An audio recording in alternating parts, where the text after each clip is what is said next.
లోక కళ్యాణమును కోరి శివుడు పార్వతీ కళ్యాణ వరుడాయను. సతికి తన తనువులో సగభాగము సగి అర్ధనారీశ్వరుడాయే.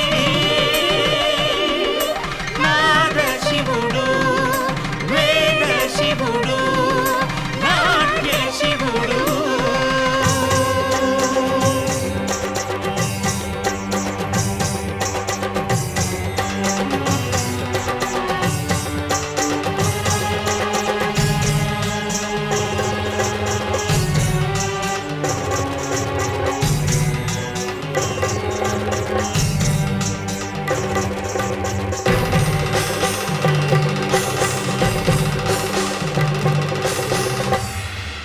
హలో అండి, మనం పార్వతీదేవి 108 జన్మ రహస్యాల గురించి తెలుసుకుందాం. పార్వతీదేవి 108 జన్మ రహస్యాల గురించి పురాణాలలో చెప్పబడే విషయం భక్తి పరంపరలో ప్రసిద్ధి పొందింది.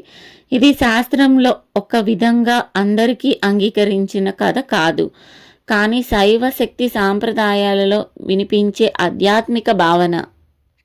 పార్వతి మొదటి జన్మలో సతీగా జన్మించి ఆమె తండ్రి దక్షుడు సతీదేవి శివుణ్ణి వివాహం చేసుకుంది.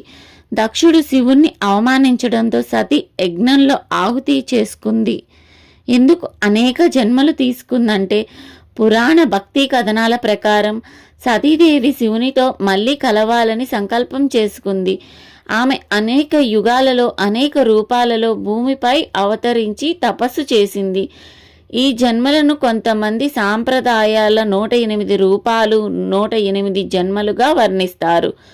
108 అనేది హిందూ ధర్మంలో పవిత్ర సంఖ్య. జపమాల గింజలు, ఉపనిషత్తులు, దివ్యనామాలు అన్నీ 108తో అనుసంధానం ఉంటుంది. తర్వాతి ప్రార్థనా జన్మ. ఆమె తిరిగి హిమవంతుడు మరియు మేనకలకు కుమార్తెగా పార్వతిగా జన్మించింది. ఘోర తపస్సు చేసి శివుణ్ణి వరంగా పొందింది. ఈ జన్మలోనే శివపార్వతుల కలయిక శాశ్వతంగా స్థిరపడింది. 108 జన్మల రహస్యం ఏమిటి అంటే భక్తి వ్యాకరణ్యంలో ఇది సూచిస్తుంది.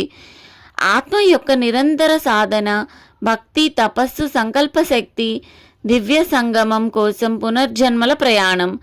శక్తి దేవి ఎప్పటికీ శివుని వైపు ఆకర్షణం అవుతుందనే తత్వం. మీకు కావాలంటే 108 పార్వతీ రూపాల జాబితా లేదా శక్తిపీఠాల సంబంధం కూడా వివరిస్తూ చెప్తాను నేను.